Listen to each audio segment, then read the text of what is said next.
Hello मेरे दोस्तों। अगर एक बिजनेसमैन कार खरीदता है तो कार पे ली गई लोन का जब वो ईएमआई भरता है तो उस ईएमआई को शायद वो अपने बिजनेस का खर्चा दिखा सकता है, प्लस जो इंटरेस्ट वो बैंक को देता है उस इंटरेस्ट को भरने पर उसे टैक्स की बेनिफिट मिलती है। लेकिन अगर आप एक सैलराइड एम्प्लॉय है और अगर आप वही कार खरीदते हैं तो ईएमआई भरने पर आपको कोई टैक्स की बेनिफिट नहीं मिलती है। तो आज मैं आपको बताऊंगा कि कैसे कार खरीदने पर भी आप टैक्स की बचत कर सकते हो। वो है कार लीजिंग के जरिए। अगर आप एक सैलराइड एम्प्लॉय है और अगर आप एक मिड लेवल एम्प्लॉय है और अगर आप 30% टैक्स ब्रैकेट में आते हैं तो ये बिल्कुल पॉसिबल है कि आपकी कंपनी अगर आपको कार लीज की बेनिफिट देती है तो आप कार को लीज करके भी टैक्स की बचत कर सकते हैं। लेकिन क्या सही में लीजिंग आपके लिए एक अच्छा ऑप्शन हो सकता है कि कार को ईएमआई पर खरीदना बेटर होगा आपके लिए और टैक्स भर देना ज़्यादा बेटर होगा? आइए समझते हैं कुछ एक्सेल में किए गए कैलकुलेशंस के साथ। और दोस्तों आगे बढ़े उससे पहले मैं हूं भाविन, सर्टिफाइड फाइनेंशियल प्लानर, और आप देख रहे हैं YouTube channel the art of wealth building, आपका one point destination to seek an unbiased consultation on personal finance. और अगर दोस्तों आप अपना पर्सनल फाइनेंशियल प्लान बनवाकर ये समझना चाहते हैं कि आपको अपने फ्यूचर गोल्स के लिए कितने पैसे चाहिए होंगे तो आप मुझे व्हाट्सएप कर सकते हो ऊपर आपकी स्क्रीन पर आए हुए नंबर पर। So let's begin with this Excel sheet. So friends, let us try to understand कि इस वीडियो से हम आज क्या क्या समझेंगे। सबसे पहले तो हम समझेंगे कि गाड़ी जब आप नहीं खरीदते हो और उसकी जगह पे जब आप गाड़ी को लीज करते हो तो उसके फ़ायदे क्या होते हैं। उसके बाद हम समझेंगे कि जब आप गाड़ी को लीज करते हो तो उसके नेगेटिव पॉइंट्स क्या होते हैं। फिर मैं आपको दो अच्छे एग्जाम्पल्स के साथ मैं आपको एक्सप्लेन करूंगा कि गाड़ी बाय और लीज करने में आपके लिए कौन सा ऑप्शन ज़्यादा अच्छा रहेगा। और उसके बाद आखिर में हम समझेंगे कि आप जब भी गाड़ी खरीदते हो तो आपको गाड़ी कैश पे खरीदनी चाहिए कि आपको जो है गाड़ी के लिए आपको जो है लोन लेना चाहिए। So without wasting any time let us begin with benefits of lease. So friends, जब भी आप गाड़ी को लीज करते हो तो आपको गाड़ी को ओन करने का हैसल नहीं होता है। जब तक आप गाड़ी को यूज़ करते हो आप यूज़ कर लो, फिर आप चाहे तो उस लीज कंपनी को जहाँ से आपने गाड़ी को लीज़ किया है उसे आप वापस दे सकते हो। आपको कोई डाउन पेमेंट नहीं देना पड़ता जब आप गाड़ी लीज़ करते हो। तब आपकी जो मंथली पेमेंट्स होती है दोस्तों, उसमें आपका cost of vehicle, insurance, maintenance और बाकी जो भी रिकरिंग एक्सपेंसेस है आपकी गाड़ी का, पेंटिंग, डेंटिंग, जो भी है सब कुछ जो है कवर हो जाता है, जो लीज कंपनी ही ख्याल करती है उस चीज़ का। So you are not bothered about maintaining your car. You can return the car once the lock in is over. मान लो आपने लीज लिया था 3-4 साल का, 5 साल का, 5 साल कंप्लीट हो गए, you can of course go and return the car back to the company. आपका अग्रीमेंट खत्म हो गया, फिर आपकी कोई लाइबिलिटी नहीं बनती है कि आपको उस कार को रखना ही है। ऑफ कोर्स एक और बेटर बेनिफिट ये होता है कि अगर आप उन लोगों में से हैं जो अपनी गाड़ी को कॉन्स्टेंटली अपग्रेड करते रहते हैं, जो लेटेस्ट मॉडल है, तो आपके लिए ये ऑप्शन अच्छा रहता है क्योंकि आप अपग्रेड कर सकते हो to the new model. And most importantly दोस्तों, जब आप लीज करते हो तो आपको जो है टैक्स की बचत आप कर सकते हो। इसके बारे में हम आगे बात करेंगे कैसे, मैंने आपको एग्जाम्पल्स में ये समझाया है। अब बात करते हैं नेगेटिव पॉइंट्स ऑफ लीज। जो डिसएडवांटेजेस है वो है कि आप जब भी गाड़ी को लीज करते हैं तो आपकी एक कैपिंग होती है जिसके बारे में हम आगे समझेंगे। आप कुछ किलोमीटर्स ही महीने में चला सकते हो। अगर आपने उस कैपिंग के ऊपर, मान लो आपको दिया गया था कि आप 600 या 700 किलोमीटर ही चला सकते हो महीने में, उसके ऊपर अगर आप चलाते हो तो आपको पर किलोमीटर का 7 से 8 रुपया एक्स्ट्रा देना पड़ता है लीज कंपनी को। उसके बाद अगर आप गाड़ी को लीज करते हैं तो आप कार को मॉडिफाई नहीं करवा सकते। खुद की गाड़ी में आप कुछ भी मॉडिफिकेशन करवा सकते हो, लेकिन यहाँ पे आपको बार बार कंपनी की रिटर्न परमिशन लेनी पड़ती है और most of the time company allow नहीं करती है। And the last negative point what I feel is a termination of a contract. मान लीजिए आपने गाड़ी को लीज़ किया था और एक आपका लीज़ का जो लॉक इन था वो था करीब करीब 5 साल, लेकिन 3 साल में ही जो है आपका शायद जॉब चेंज हो गया, आपकी सिटी चेंज हो गई और आपको जो है कॉन्ट्रैक्ट को बीच में आपके पास ऑप्शन ही नहीं है, आपको टर्मिनेट करना पड़ा। तो इसमें जो है आपको बहुत लंबी पेनल्टी, बहुत ज़्यादा पेनल्टी लग सकती है। तो आइए अब हम एग्जाम्पल के साथ समझते हैं कि आपको गाड़ी बाय करनी चाहिए कि लीज़ करनी चाहिए। यहाँ पे दोस्तों मैंने 2 एग्जाम्पल्स लिए हैं। इन दोनों एग्जाम्पल्स को जो है मैं आपको एक एक करके समझाऊंगा। पहला एग्जाम्पल मैंने लिया है जहाँ पे गाड़ी का कॉस्ट हमने 15 लाख के ऊपर का लिया है, और दूसरा एग्जाम्पल हमने लिया है जहाँ पे हमने गाड़ी का कॉस्ट 15 लाख के नीचे का लिया हुआ है। जस्ट टू अंडरस्टैंड कि क्या ज़्यादा एक्सपेंसिव कार लीज करने में फ़ायदा होता है, या अगर हम गाड़ी का कॉस्ट कम कर देते हैं तो क्या फ़ायदा होता है। Let us understand one by one. हम पहले बात करते हैं लीज और बाय का कंपैरिजन करते हैं। जब भी आप गाड़ी को लीज करते हो तभी आपको कोई भी डाउन पेमेंट नहीं देना पड़ता, लेकिन जब आप गाड़ी को बाय करते हो तब जो गाड़ी की कॉस्ट है, जो एक्स शोरूम प्राइस है, उसके ऊपर जो है आपको 20% का डाउन पेमेंट देना पड़ेगा और ऊपर का जो पैसा है आपको लोन मिलेगा। अब अगर हम बात करें लीज पेमेंट की, तो ये सिचुएशन में जो है 47,300 रुपीज़ का महीने का जो है आपको कंपनी को, क्योंकि आपने गाड़ी को लीज किया है तो आपको देना पड़ेगा।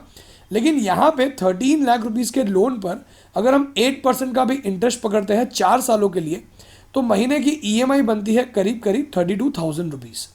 अब अगर हम बात करें 48 मंथ्स बाद, तो दोस्तों जब आप गाड़ी को खरीदते हो तब 48 मंथ्स बाद आपने लीज कंपनी को दिया होगा 22 लाख रुपीज़, लेकिन यही आपने बैंक को दिया होगा करीब करीब 15,36,000 रुपीज़।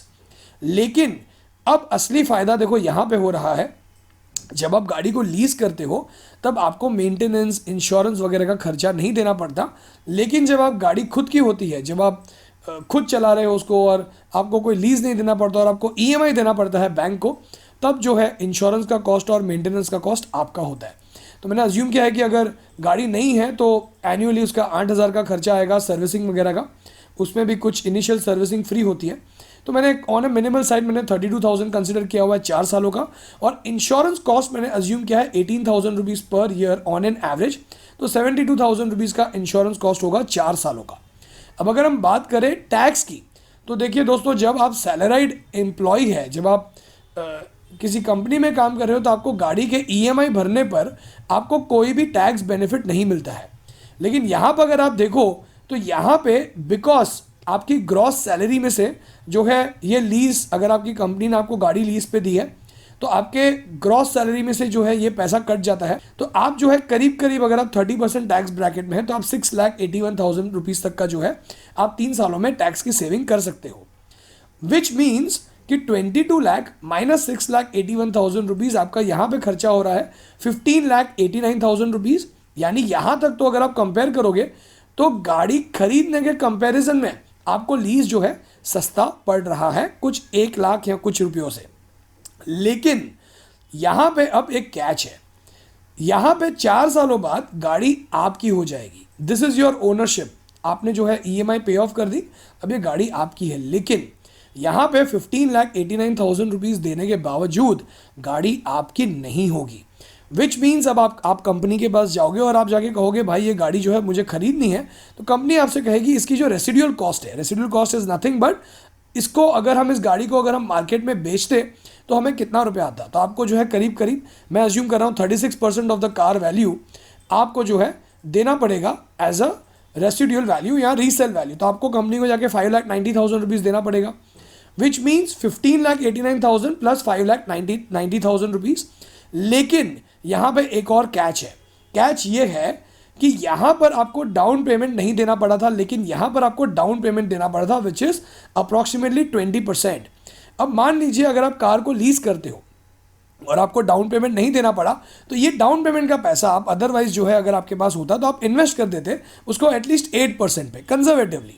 तो इस अमाउंट की जो वैल्यू है वो बढ़ के हो जाती 4 सालों बाद 4,45,000 rupees, which means the total cost is 22 lakh rupees और आपने टैक्स बचाया 6,81,000 रुपीज़। तो 22,70,000 minus 6,81,000 which is equivalent to 15,89,000 rupees. और आपने रेसिडुअल वैल्यू अगर पे कर दी और उसमें से अगर आपने ये डिडक्ट कर दिया, जो कि आप डाउन पेमेंट का पैसा सेव करके अगर आप ये निकाल दे, तो आपका फाइनल कॉस्ट बनता है अराउंड 17,33,000 रुपीज़। लेकिन यहाँ पे अगर आप देखते हो 16,40,000 इज़ योर फाइनल कॉस्ट, और फाइनल कॉस्ट देखो आपका यहाँ पे बनता है 16,40,000 रुपीज़। तो अगर आप ऑब्जर्व करोगे तो यहाँ पे गाड़ी को बाय करना इज़ अ बेटर ऑप्शन मेरे हिसाब से। अब यहाँ पर एक और कैच ये है कि जब आप गाड़ी को लीज करते हो तब आपके ऊपर एक कैपिंग लग जाती है कि आप अगर ज़्यादा गाड़ी चलाओगे तो आपको जो है लीज कंपनी को एक्स्ट्रा पैसे देने पड़ेंगे, लेकिन यहाँ पे बिकॉज आप ईएमआई भर रहे हो, गाड़ी आपकी है, आप चाहे जितना चलाओ, आपसे कोई भी एक्स्ट्रा कॉस्ट नहीं मांगा जाएगा। तो मेरे हिसाब से अगर मैं ये सिंपल कैलकुलेशंस को देखूँ तो गाड़ी को बाय करना is better compare to leasing the car, unless कि आपका जॉब जो है आपको लगता है कि 3-4 साल में ट्रांसफ़र हो सकता है और आपको गाड़ी बेचनी ही पड़ेगी और आपका नुकसान हो जाएगा, तो ये सिचुएशन में शायद लीज थोड़ा बेटर हो सकता है। Let us look at the example 2, जहां पे हमने गाड़ी का कॉस्ट कंसिडर किया हुआ है लेस देन 15 लाख रुपीज़। तो दोस्तों यहाँ पे सेम एग्जांपल है, देखो यहाँ पे डाउन पेमेंट के बाद लोन इतना होगा 8,93,000 का, ईएमआई होगी अराउंड 21,000, विच मीन्स कि 48 मंथ्स में अगर आप गाड़ी को लोन पे लेते हो तो 10,47,000 का कॉस्ट होगा और 20,000 और 60,000 रुपीज़ हमने इंश्योरेंस का कॉस्ट और मेंटेनेंस का कॉस्ट लिया हुआ है, विच मीन्स कि टोटल एक्सपेंस यहाँ पे होगा 11,27,000। लेकिन यहाँ पर लीज कंपनी को पैसे देने के बाद जो कि 40,000 रुपीज़ पर मंथ, आप 19 लाख रुपीज़ पे करोगे 4 सालों में। यहाँ पे कोई मेंटेनेंस और इंश्योरेंस नहीं होगा और टैक्स की आपकी बचत होगी 5,81,000 रुपीज़, विच मीन्स कि यहाँ पे नेट कॉस्ट हो रहा है 13,56,000, 19 लाख माइनस 5,81,000 और यहाँ पे आपका नेट कॉस्ट हो रहा है 11,27,000 और कार आपकी हो गई। लेकिन यहाँ पे अगर हम रेसिडुअल वैल्यू, अगर आपको अब इस गाड़ी को खरीदना है तो आपको करीब करीब गाड़ी का 31% जो है कंपनी को देना होगा, विच इज़ अराउंड 3,46,000। और यही अगर डाउन पेमेंट इन्वेस्ट कर दी होती 2,23,000 रुपीज़ की, तो इसका वैल्यू बढ़ के हो जाता 3,03,000, विच मीन्स कि यहाँ पे आपका फाइनल कॉस्ट बनता 19,37,000 minus 5,81,000, which is equivalent to 13,56,000 plus 3,46,000 minus 3,03,000 जो कि आपने इन्वेस्ट किया होता, तो ये पैसा आपके पास होता 8% रिटर्न के हिसाब से, तो आपका फाइनल कॉस्ट बनता है 13,98,000। लेकिन अगेन यहाँ पे भी कैप है जो कि आपकी ओन्ड कार में कैप नहीं होता है। तो अगर आप ऑब्जर्व करोगे तो यहाँ पे भी कार को बाय करना इज़ अ बेटर ऑप्शन। हाँ, अनलेस अगर आप ड्राइवर रखते हो और अगर आप ड्राइवर अलाउंस भी क्लेम करते हो तो शायद आपकी टैक्स बेनिफिट और थोड़ी ज़्यादा हो जाएगी। लेकिन फिर भी मुझे लगता है कि कहीं ना कहीं गाड़ी बाय करना ज़्यादा अक्लमंदी का काम होगा, क्योंकि आपकी कैपिंग नहीं लगेगी यहाँ पे। और अगर आप आउट ऑफ सिटी ज़्यादा ट्रैवल करते हो तो यहाँ पे आपकी कैपिंग आपको महंगी पड़ सकती है। तो दोस्तों ये थे 2 एग्जाम्पल्स जहाँ पे हमने समझा कि कार को लीज करना चाहिए कि बाय करना चाहिए। लेकिन अगेन प्लीज़ हो सके तो अपनी तरफ से भी एक बार ऐसा कोई कंपैरिजन कर लीजिएगा, क्योंकि शायद मैंने यहाँ पे कोई पॉइंट्स मिस कर दिए हो जो शायद आप अपने कैलकुलेशन में ऐड कर सकते हो। अब इस वीडियो में एक और चीज़ जो हम समझेंगे वो है कि हमें गाड़ी लोन पर लेनी चाहिए कि हमें गाड़ी अगर आपके पास अवेलेबल है अमाउंट तो आपको कैश पे लेनी चाहिए। तो सबसे पहले let's look at the example of Rajesh जो कि एक सॉफ्टवेयर इंजीनियर है। अब हम ये मान के चलते हैं कि उसे 10 लाख रुपए की गाड़ी खरीदनी है और 2 लाख रुपए का उसने डाउन पेमेंट दिया और उसने 8 लाख रुपीज़ जो है लोन ले लिया 7.5%, चलो हम इसको 8% कर देते हैं, 8% इंटरेस्ट रेट पर, विच मीन्स कि 60 महीनों में फिर 5 ईयर्स में he will and up paying 16,221 into 60 months which is around 9,73,000 rupees. But assuming कि वो ये 8 लाख रुपए अगर 7.5% पे, which is very conservative expectation पे अगर वो इन्वेस्ट कर देता है तो उसके पास रहेंगे 11,48,000 रुपीज़, विच मीन्स कि यहाँ पे उसने लोन पे किया 973 का इंक्लूडिंग इंटरेस्ट, लेकिन यही पैसा अगर उसे इन्वेस्ट कर दिया तो उसके पास होते 11,48,000 रुपीज़, विच मीन्स कि ऑफकोर्स राजेश को जो है लोन लेना चाहिए अगर लोन का रेट 8% है तो। लेट अस अज्यूम कि अगर लोन का रेट 15% हो जाता है, वर्स्ट केस सिनेरियो, तब क्या होगा? तब भी देखो यहाँ पे जो है राजेश के पास 11,41,000 के कंपैरिजन में 11,48,000 रुपीज़ रहेंगे। तो दोस्तों ये थी 3 चीज़ें जो हमने सीखी इस वीडियो से। So friends, I am sure कि अब आपको इस चीज़ का अंदाज़ा तो आ ही गया होगा कि कौन से केसेस में आपको कार लीज करनी चाहिए और कौन से केसेस में आपके लिए कार को खरीदना ज़्यादा फायदेमंद साबित हो सकता है। तो दोस्तों अगर आप अपना पर्सनल फाइनेंशियल प्लान बनवाकर ये समझना चाहते हैं कि कैसे आप अपने पर्सनल फाइनेंशियल गोल्स अचीव कर सकते हैं, तो आप हमें व्हाट्सएप कर सकते हैं आपकी स्क्रीन पर आए हुए नंबर पर अपना पर्सनल फाइनेंशियल प्लान बनवाने के लिए।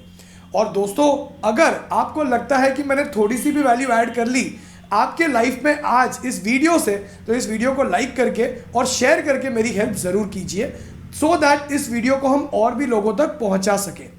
अगर आपको लगता है कि मैंने कोई पॉइंट मिस कर दिया है तो आप मुझे कमेंट करके भी बता सकते हैं। अगर आपने अब तक हमारा इंस्टाग्राम हैंडल फॉलो नहीं किया तो कर लीजिए, the art of wealth building search करके, और आप हमारा टेलीग्राम चैनल भी फॉलो कर सकते हैं, जिसकी लिंक मैंने नीचे डिस्क्रिप्शन में दी हुई है।